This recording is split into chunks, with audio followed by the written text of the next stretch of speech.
je te prie en ce matin que ta parole, qui est esprit et vie, pénètre dans notre cœur maintenant.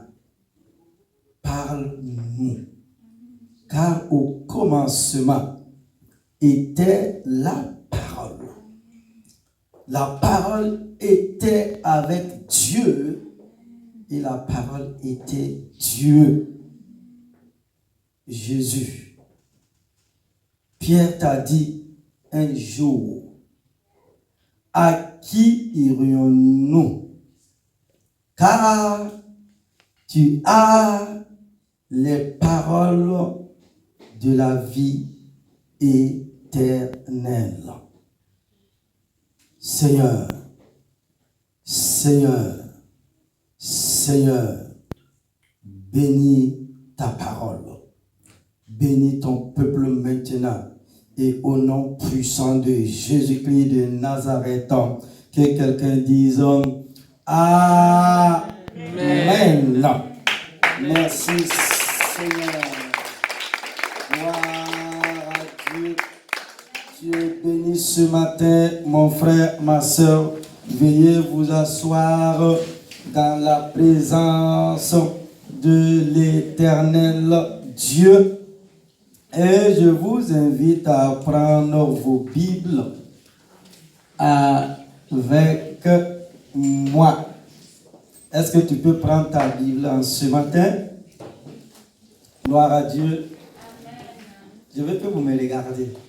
Les masques font que je ne vois pas bien le visage. Mais c'est pas grave, mettez les masques. Voilà, mais je veux que vous me regardiez. Gloire à Dieu. Gloire à Dieu. Tu as ta Bible avec toi. Que Dieu bénisse sa parole. Donc, l'enseignement de ce matin, je crois que ça va te faire du bien. Voilà, ça va faire du bien à tous ceux et à toutes celles qui nous suivent. Et voici le titre de mon enseignement. Est-ce que vous voyez un peu? Esprit critique ou critiqueur. Donc, je vous pose une question ce matin. Je vois. Bon, il y a quelqu'un qui est en train de rire là. Si vous commencez à rire, vous allez m'expliquer un peu. Donc, je crois que l'enseignement de ce matin va nous faire du bien. Esprit critique ou critiqueur. Et comme texte biblique de référence, nous lisons dans Matthieu au chapitre 7, verset 2. On peut lire même à partir du verset 1. Matthieu 7, verset 1 et 2.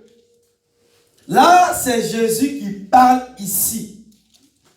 Ne jugez pas afin de ne pas être jugé. Verset 2. Car on vous jugera de la même manière que vous aurez jugé. Et on utilisera pour vous la mesure dont vous vous serez servi.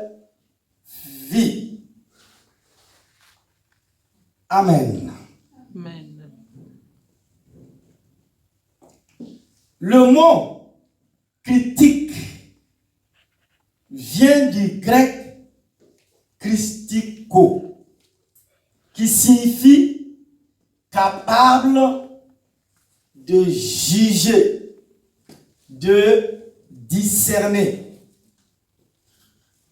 L'esprit critique serait donc la tournure d'esprit de celui qui, dans chacun des objets qu'il a la possibilité d'observer, cherche à discerner le bien du mal, le vrai du faux.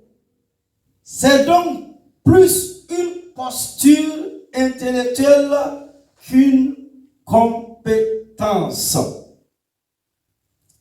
Le critiqueur est celui qui critique volontiers et en permanence tout et tout le temps.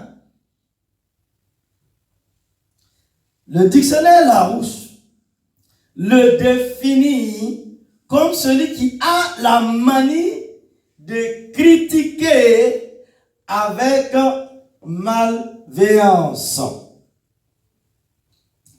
Alphonse de Lamartine disait d'ailleurs que la critique est la puissance des impuissants.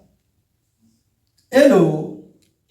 La critique est la puissance des impuissants. Force est de constater qu'il s'agit de nos jours d'une activité prospère.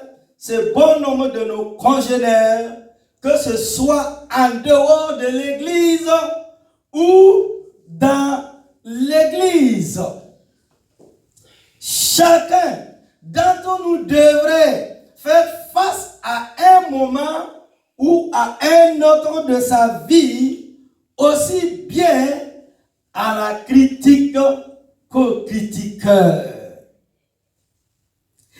Il y aura quelqu'un qui nous dénigrera, nous rabaissera et essaiera de nous faire passer pour une mauvaise personne. Si nous ne sommes pas affermis et avertis, ces gens-là pourraient bien souvent nous déstabiliser, voire nous ralentir dans notre cheminement en général et dans notre cheminement avec Dieu. Le jour où nous recevrons une promotion dans notre emploi ou à l'église, le jour où nous marions, nous ne pensons pas que tous célébreront nos réussites. Beaucoup nous jalouseront. Ne nous étonnons pas de voir ces personnes nous jalouser et dire du mal de vous. Elles vont commencer à répéter que si vous avez reçu une promotion, c'est parce que nous sommes amis du directeur, du pasteur, ou que nous sommes manipulateurs. Il faut savoir que la plupart du temps, la critique trouve son origine dans un esprit de jalousie et de rivalité. Ces personnes jalousent notre caractère. Ils envient ce que nous possédons. Ils désirent notre place. Elles cherchent à nous rabaisser pour paraître meilleurs que nous. La réalité est ainsi. Plus nous aurons du succès dans nos entreprises et avec notre Dieu, et plus nous serons attaqués. Mais nous n'avons pas à rougir de notre succès. Nous n'avons pas à avoir honte de notre réussite, car ce sont les bénédictions de Dieu dans notre vie et nous devons en être fiers. On peut facilement mesurer le calibre d'une personne à l'ampleur de l'opposition qu'il faut pour la décourager. Combien de nous se sont arrêtés à cause des critiques? Quelle attitude avons-nous face à la critique? critique. Sommes-nous nous-mêmes des critiqueurs en chef, des professionnels de la médisance? D'ailleurs, le prince des prédicateurs, Charles Spurgeon, disait à des jeunes pasteurs en formation cette phrase excellente. Monsieur Rago était là avant vous et il vous survivra quoi qu'il arrive. Je vais prendre la citation pour vous. Monsieur Rago, ça veut dire les ragots, les racontants, les cancans. Monsieur Rago était là avant vous et il vous survivra quoi qu'il arrive. La critique, la médisance qui n'en est pas entendu parler, qui ne l'a pas expérimenté en qualité de victime ou d'auteur. Ce matin, bien-aimés frères et sœurs, je vous propose d'aborder l'enseignement de la matinée en 3 points. Grand 1. Discerner la critique constructive de la critique destructrice. Vous devrez discerner la critique qui construit et la critique qui détruit. Nous ne pouvons pas plaire à tout le monde. Et quoi que nous fassions, il nous est impossible d'éviter les critiques. Mais ce qui est important, ce n'est pas la critique en elle-même, mais sa source. Faire preuve de discernement permet de repérer celles qui sont destructives et celles qui sont constructives. Proverbe au chapitre 10, verset 17. Celui qui tient compte des critiques qu'on lui fait est sur la voie de la vie. Mais celui qui fait fi des reproches se fourvoie. Il convient de discerner la source des critiques afin de réagir de manière appropriée. Il nous faut rejeter la critique destructive qui a pour but de nous arrêter sur notre chemin et nous empêcher d'accomplir notre mission ou d'atteindre le but que nous nous sommes fixés. Nous avons un bel exemple dans le livre de Néhémie.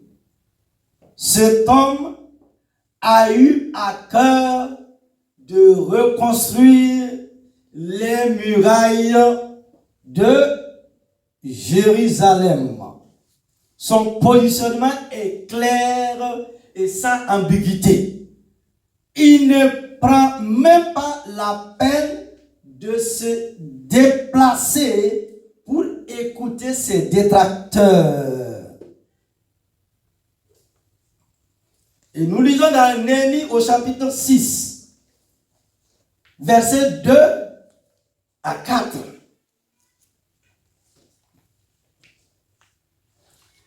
Alors, Sanballat et Geshem m'ont fait parvenir ce message. Viens, ayons une entrevue ensemble dans les villages de la vallée d'Onon. Ils avaient l'intention de me faire du mal. Néhémie 6, 2. Verset 3. Je leur ai envoyé des messagers avec cette réponse. J'ai une grande tâche à accomplir et je ne peux pas descendre là-bas. Pourquoi le travail devrait-il être interrompu pendant que je l'abandonnerai pour vous rejoindre? Verset 4. Ils m'ont adressé 4 fois la même demande, avec toujours la même réponse de ma part.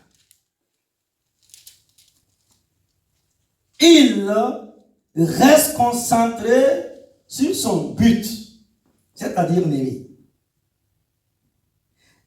Il peut nous arriver de nous décourager face aux critiques, alors que nous avons entrepris de construire quelque chose dans un domaine de notre vie.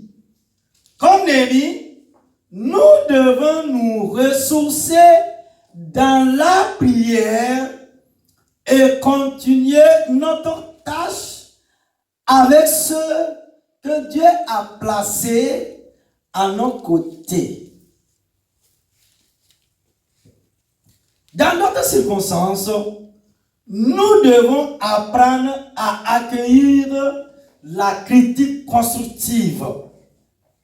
Cela nous demande alors une attitude d'empreinte d'humilité.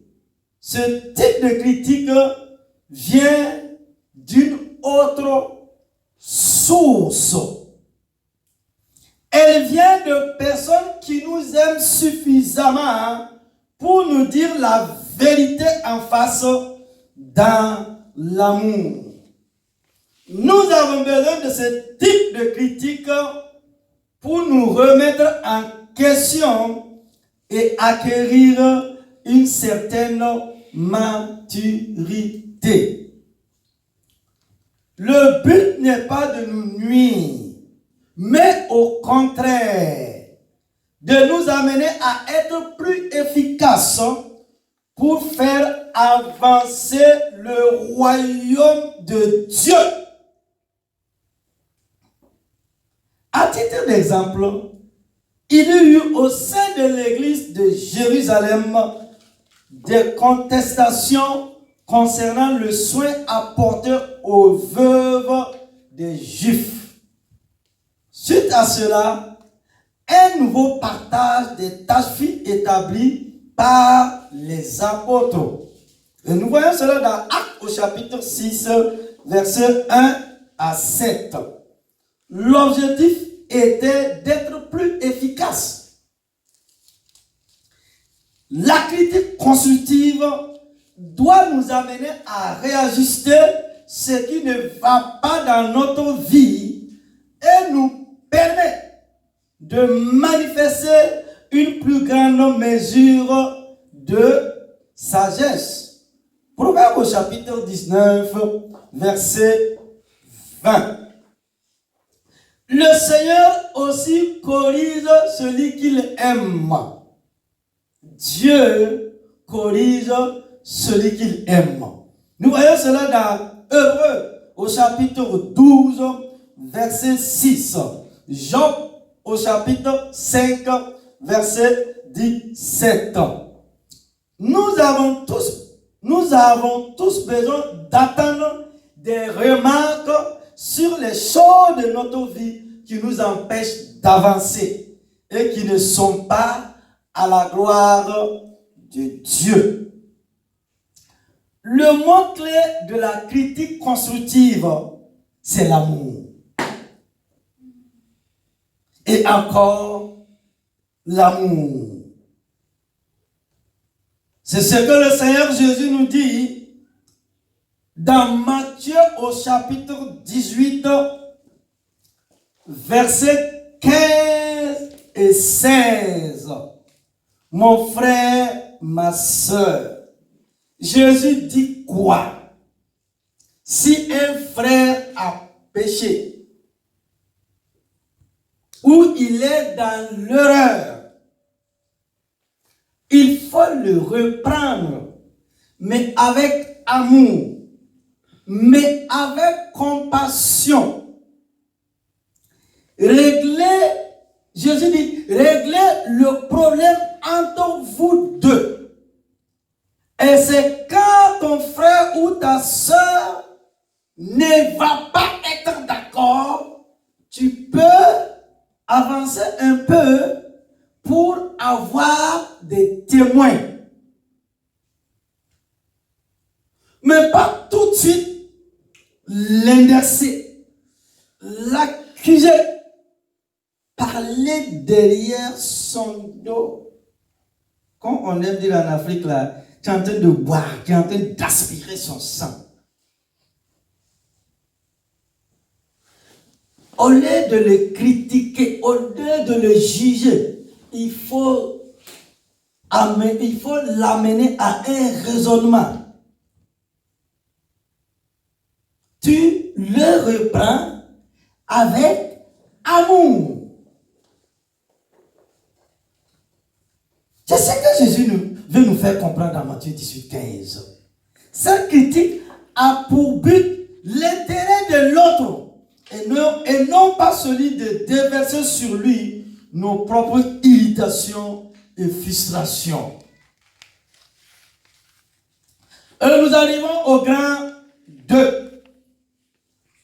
Deuxièmement, ne pas se laisser atteindre par la critique destructive ou négative, mon frère, ma soeur. Nous devons donc apprendre à faire face aux critiques, à ne pas nous laisser atteindre afin de continuer à avancer. Maintenant, je vous pose la question, Église. Bien-aimés frères et sœurs, comment y arriver? Premièrement, préserver notre cœur. Nous pouvons comparer notre vie à un puits dans lequel il y a la paix, l'amour, la joie, la plénitude. Tous ces sentiments qui font que nous nous épanouissons. Chaque critique, chaque mauvaise parole dite à notre encontre, chaque jalousie est une pierre de plus qui vient boucher notre puits et nous priver de notre joie et de notre paix. Les premières pierres font naître en nous un sentiment d'incompréhension. Les pierres s'accumulent et nous commençons à ressentir de l'amertume, puis de la colère et de la rancune et même de la haine. Au bout d'un moment, notre puits est bouché. Notre sérénité va laisser la place à l'agitation et à la douleur.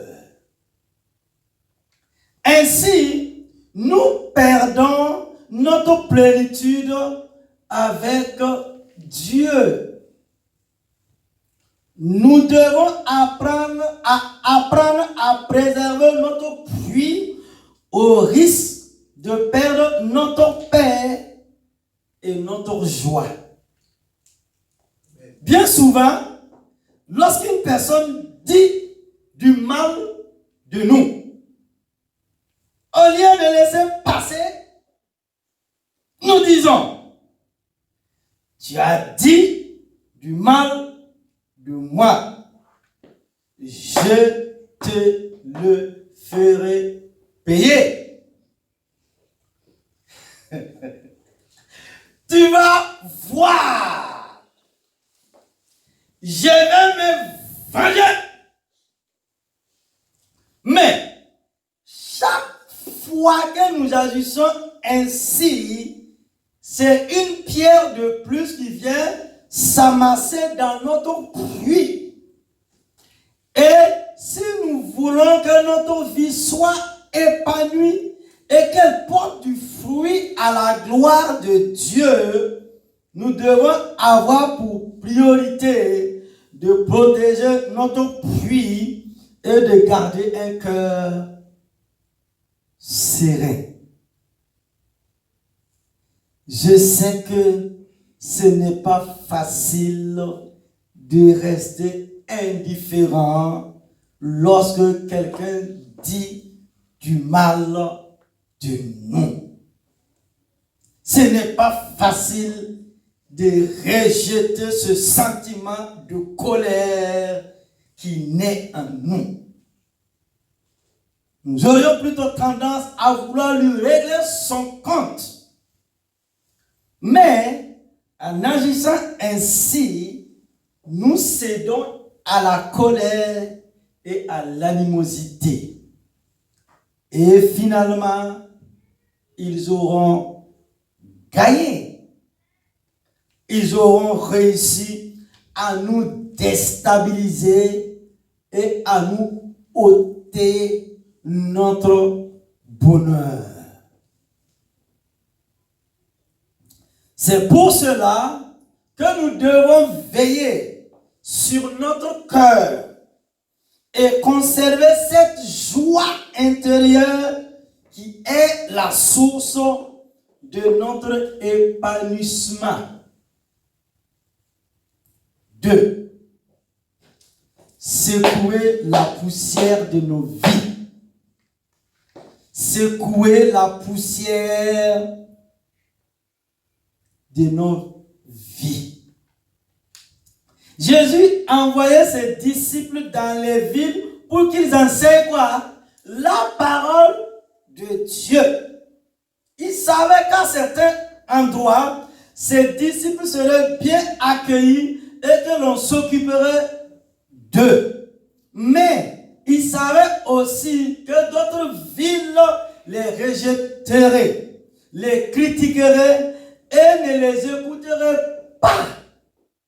C'est pour cela que Jésus leur dit, avant de les laisser aller. Matthieu au chapitre 10, verset 14.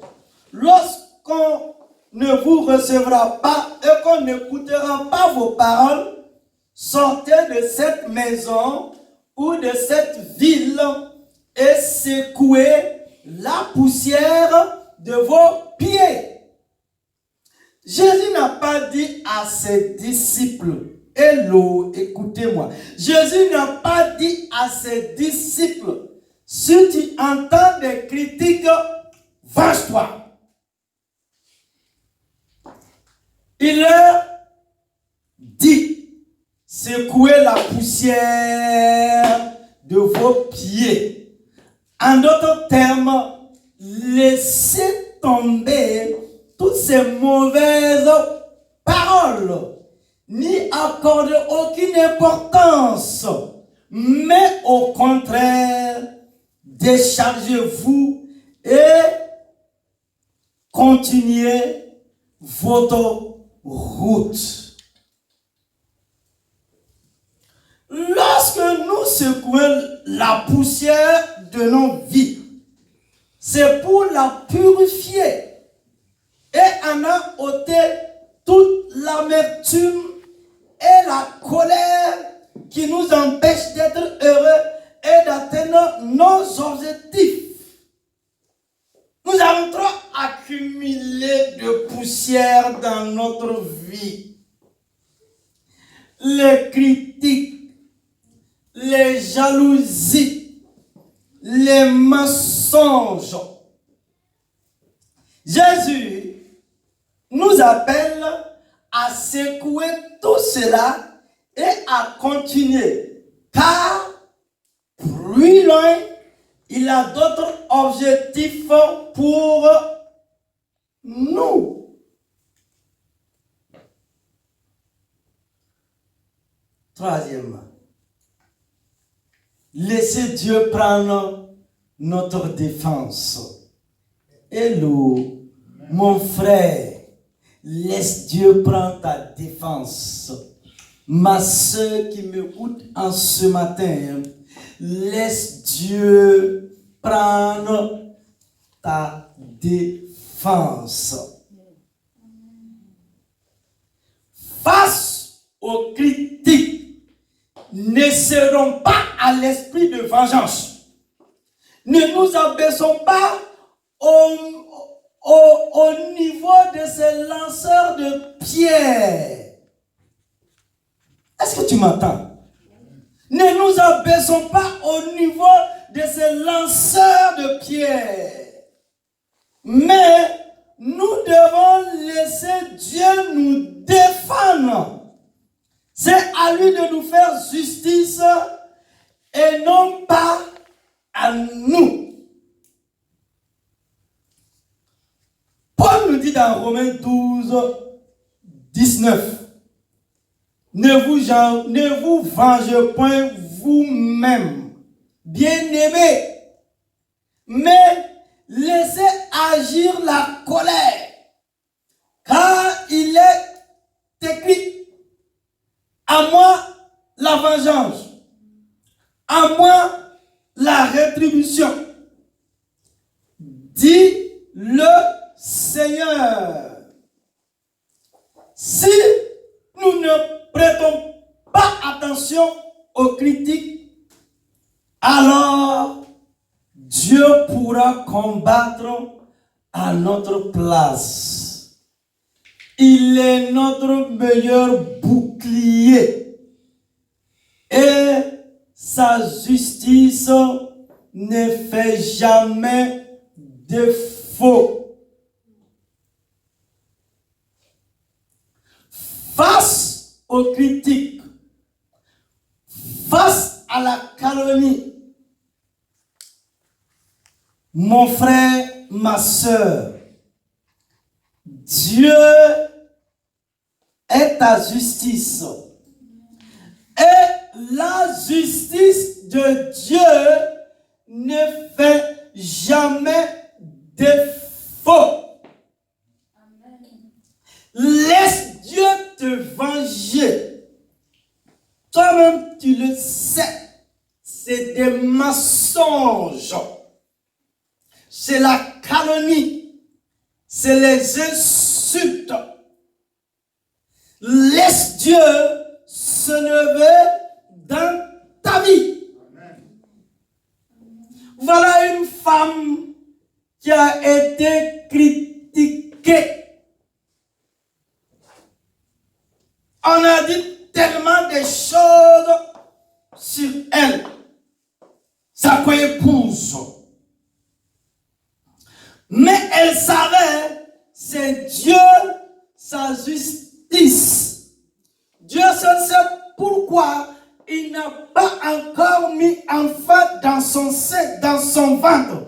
Pourtant, ce même Dieu d'Israël a dit à son peuple que même parmi les animaux, il n'y aura pas de stérilité. Elle a été rabaissée. Elle a été humiliée. Si c'était aujourd'hui, à notre temps, à notre génération, on allait dire qu'elle avait un esprit de malédiction. Je ne sais de quoi. Hello. Aucune malédiction des hommes ne peut s'arrêter devant le sang de Jésus-Christ de Nazareth. Pour se venger, qu'est-ce que cette femme a fait? Elle est allée dans la présence de Dieu. Elle est allée dans le jeûne et dans la prière. Parce que son mari, la même mentait, disait, ah, toi tu vaux mieux pour moi que cette fils. Non. Le fils, il a son rôle à jouer. La mère ou soit la femme a son rôle à jouer. Comment Dieu a vengé cette femme? Même le sacrificateur qui était censé avoir la révélation, cette femme était là, mais elle pleurait, c'était son cœur. Mais lui, il a vu, elle a bu. Est-ce que vous voyez? Elle n'a pas compris la femme dans sa douleur, dans sa souffrance. Mais Dieu est un Dieu de justice. Dieu est un Dieu de justice. Dieu est un Dieu de justice. Et Dieu s'est souvenu d'Anne. Dieu dit, on t'a tellement rabaissé, on t'a tellement humilié, on t'a tellement insulté, on t'a tellement critiqué, on a tellement dit des choses sur ta vie. Je viens te rendre visite. Je viens poser le miracle dans ton sein. Dieu dit, Israël avait besoin d'un prophète. J'ai regardé parmi les enfants qui sont nés, je n'ai pas trouvé le prophète qui va tenir dans ma présence. Le prophète qui va marcher dans la droiture. Le prophète qui va marcher dans l'intégrité. Le prophète qui va marcher dans la crainte de Dieu. Le prophète qui va prophétiser rien que pour la cause et selon la révélation de l'Esprit de Dieu. Mes femmes, je suis des larmes. Je balaye, je nettoie les critiques. Voici ton enfant. Voici le prophète. Voici Samuel.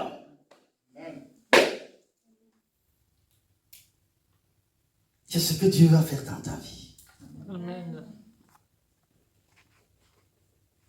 À Dieu la vengeance. Ne te venge pas d'un homme.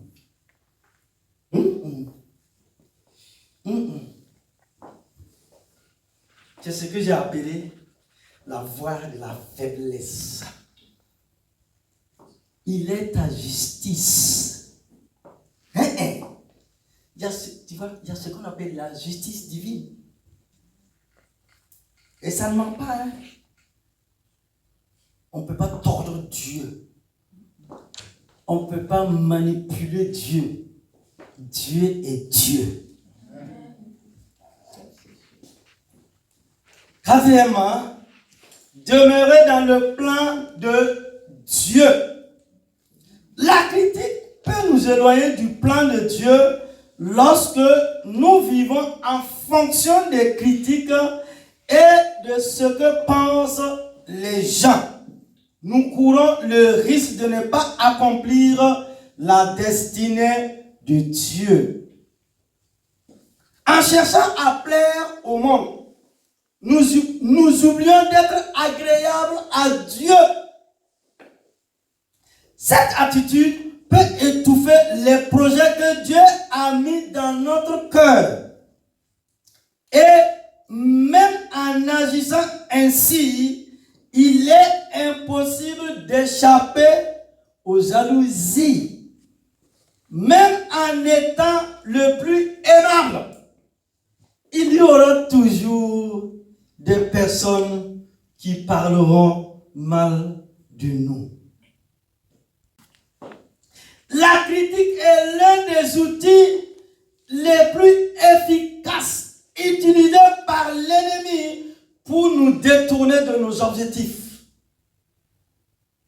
Cela est encore plus vrai lorsque nous œuvrons pour Dieu, car notre incompréhension est d'autant plus grande.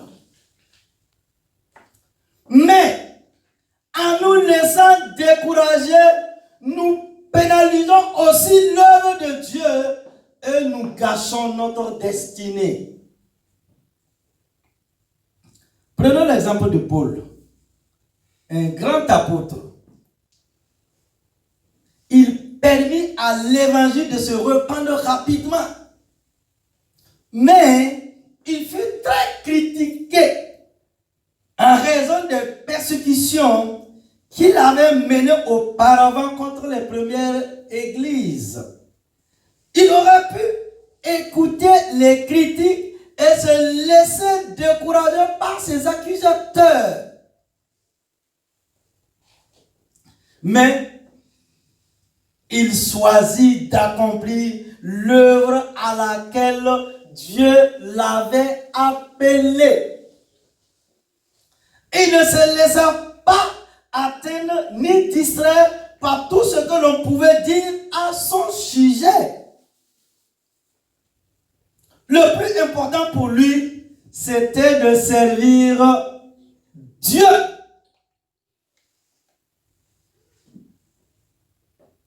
Sa force était qu'il voulait plaire premièrement à Dieu et qu'en aucun cas, il recherchait l'approbation des hommes. Nous devons nous souvenir qu'en dépit des critiques, Dieu déverse sa faveur dans notre vie. Amen. C'est pour cela que nous ne devons pas nous laisser atteindre. Veillons à rester zélés pour ton Jésus. Le monde ne doit pas nous influencer.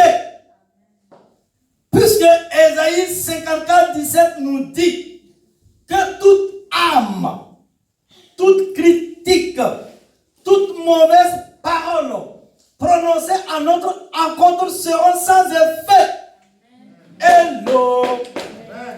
Ésaïe 54, 17. Toute âme forgée contre toi sera sans effet. Amen. Et toute langue qui s'élèvera en justice contre toi, tu la condamneras. Tel est l'héritage des serviteurs de l'Éternel. Tel est le salut qui leur viendra de moi, dit l'Éternel. Amen. Troisièmement, ne soyons pas nous-mêmes critiqueurs et à l'origine de la critique. Ne soyons pas nous-mêmes critiqueurs et à l'origine de la critique. Un auteur inconnu disait qu'il faut 9 commentaires positifs pour effacer un commentaire négatif. Waouh! Hello!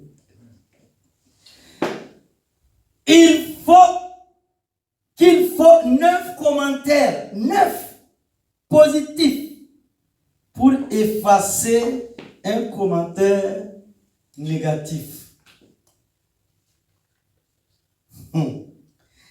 Il n'est pas toujours évident d'admettre que nous avons un esprit de critique, surtout si cela est entré dans nos habitudes. Pourtant, la Bible nous met en garde. Les lèvres fausses sont en horreur à l'Éternel. Mais ceux qui agissent avec vérité lui sont agréables. Proverbe au chapitre 12, verset 22. Tu ne reprendras point de faux bruits. Tu ne te joindras point aux méchants pour faire un faux témoignage. Exode chapitre 23, verset 1. Vous connaîtrez la vérité et la vérité vous affranchira. Là, c'est Jésus qui dit là. Vous connaîtrez la vérité et la vérité vous rendra libre. Jean 8, 32. Jésus continue et dit, je suis le chemin, la vérité et la vie. Jean 14, 6. La langue aussi est un feu. Waouh! Hello! La langue est un feu. Regardez dans ce monde comment le feu fait des dégâts.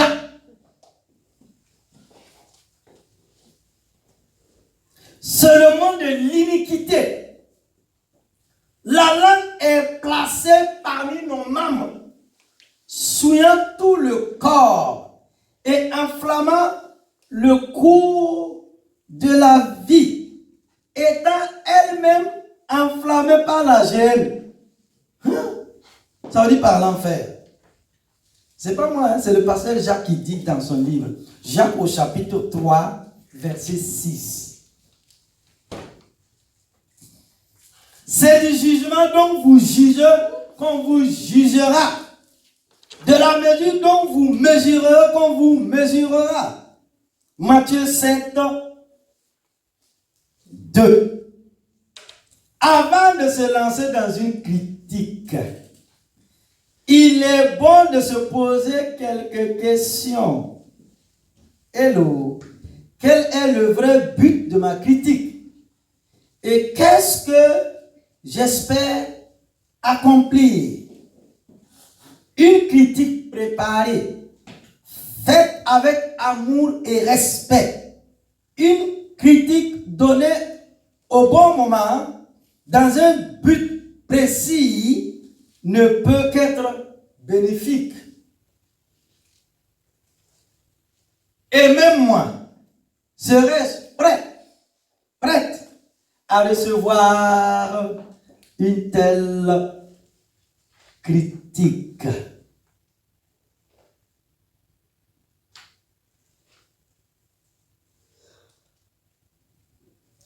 Pose-toi la question. Et même moi, serais-je prête à recevoir une telle critique? C'est bien de critiquer ma sœur. C'est bien de dire le nom de tous les oiseaux sur elle. Mais est-ce que toi qui critiques là, tu es prêt à recevoir la même chose? Est-ce que vous voyez? La parole de Jésus est claire et pratique. Avant de critiquer le frère avec l'autre frère, avec encore l'autre frère, est-ce que moi-même je suis prêt à vivre la même chose?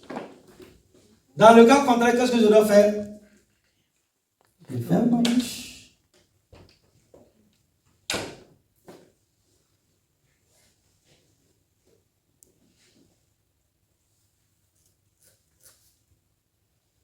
Jésus.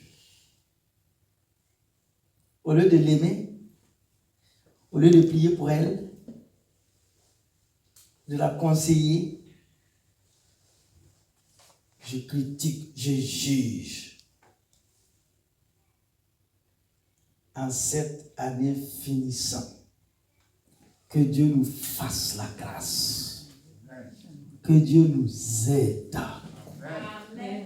à aider les gens à progresser. Amen. À donner envie aux gens d'aller de l'avant.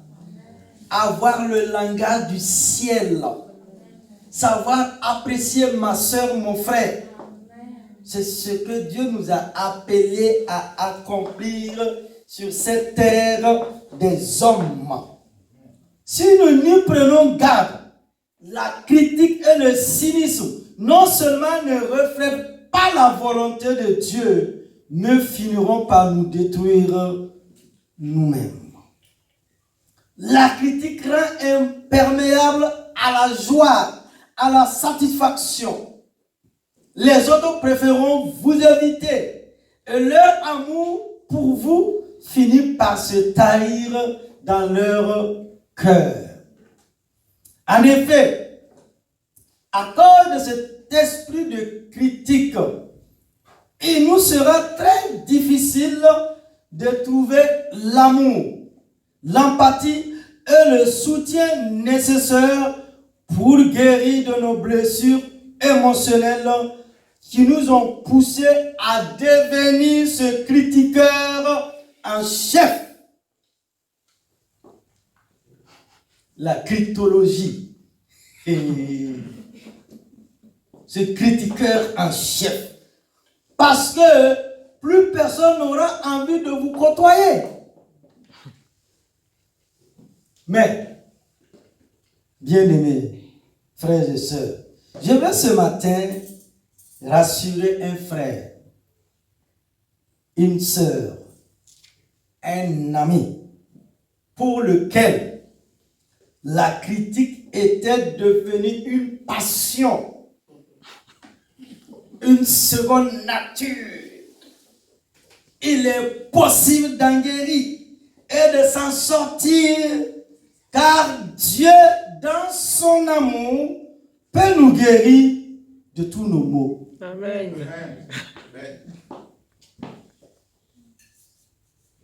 Je préfère bénir les gens que de les critiquer, dire des choses qui ne sont pas vraies sur la vie de mon frère, de ma soeur. Non.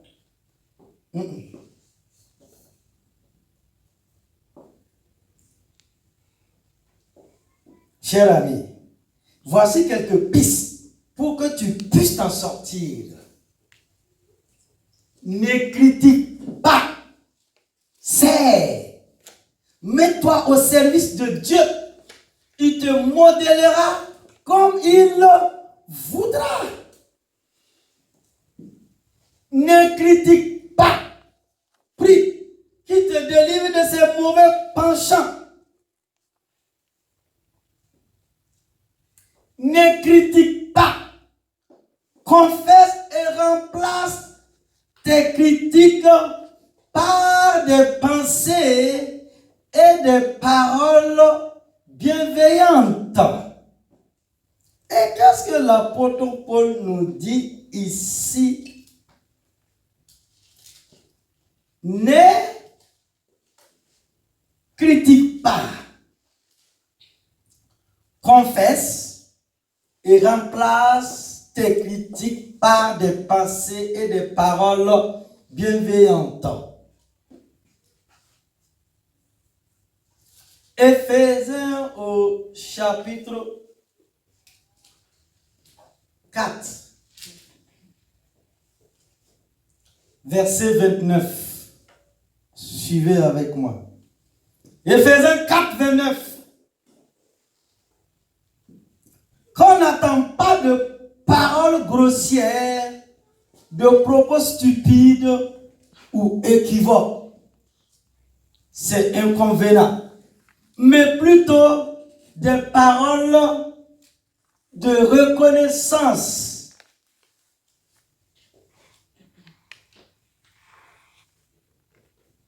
Est-ce que vous me suivez? C'est bien ça? Hein? Hello. Éphésiens 4, 29. C'est ça? Non. C'est différent. Non, c'est pas différent. Je vous ai lu Éphésiens 5, 4. Je le prends pour vous. Ne critique pas. Confesse et remplace tes paroles par des pensées et des paroles bienveillantes. Éphésiens au chapitre 4, verset 29. Qu'aucune parole malsaine ne sorte de votre bouche, mais seulement de bonnes paroles qui, en fonction des besoins, servent à l'édification et transmettent une grâce à ceux qui les entendent. Verset 30. N'attristez pas le Saint-Esprit de Dieu par lequel vous avez été marqués d'une empreinte pour le jour de la libération. Waouh! Verset 31 de Éphésiens au chapitre 4. Que toute amertume, toute fureur, toute colère, tout éclat de voix, toute calomnie et toute forme de méchanceté disparaissent du milieu de vous. Paul ne parlait pas aux gens du dehors. Il parlait des gens de l'église. Les gens à l'église. Verset 32. Soyez bons et pleins de compassion les uns envers les autres. Pardonnez-vous réciproquement comme Dieu vous a pardonné en Christ. Paul dit pardonnez-vous réciproquement, comme Dieu aussi t'a pardonné en Christ Jésus.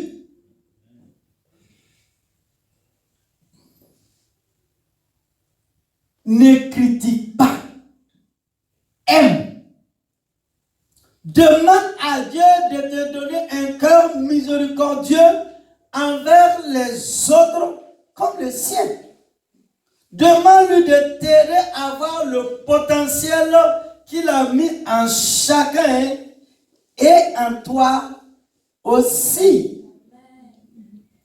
Dieu a mis un potentiel en tout et chacun. Il t'a donné un talent, il t'a donné un don.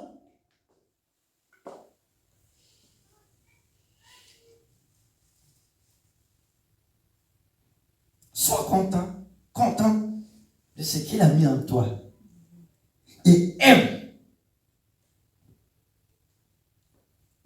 Ne critique pas, mais contrôle tes pensées et ta bouche est une attitude de louange, de grâce et de reconnaissance envers le Dieu d'amour qui a déjà tant fait pour toi. Et pour conclure, Église, bien-aimés frères et sœurs, trop souvent, les critiques nous influencent et endurcissent notre caractère. C'est une réaction de protection. Mais Dieu nous appelle à garder un cœur tendre.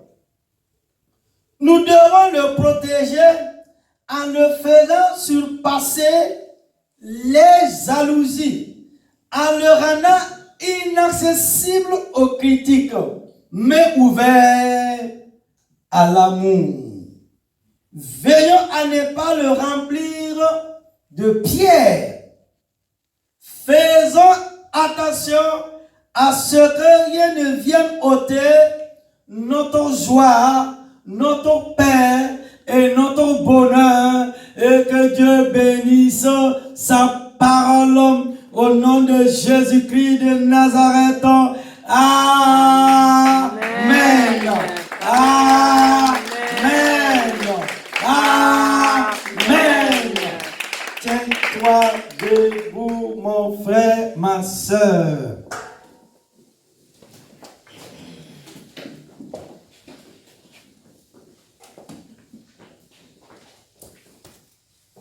Avec une foi profonde, proclamons ensemble.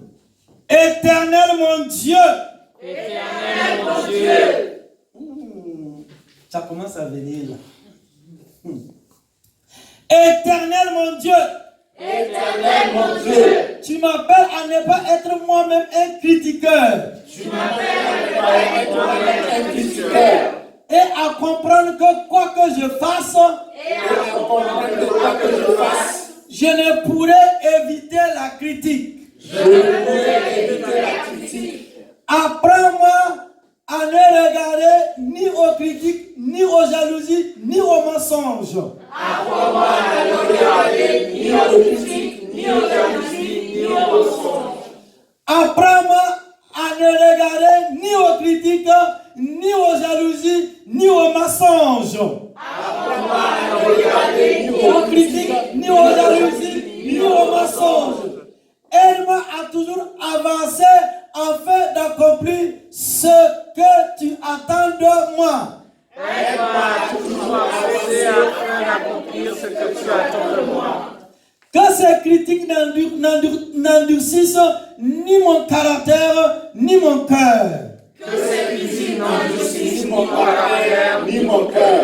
Que ces critiques n'endurcissent ni mon caractère, ni mon cœur. Que ces critiques n'endurcissent ni mon caractère, ni mon cœur.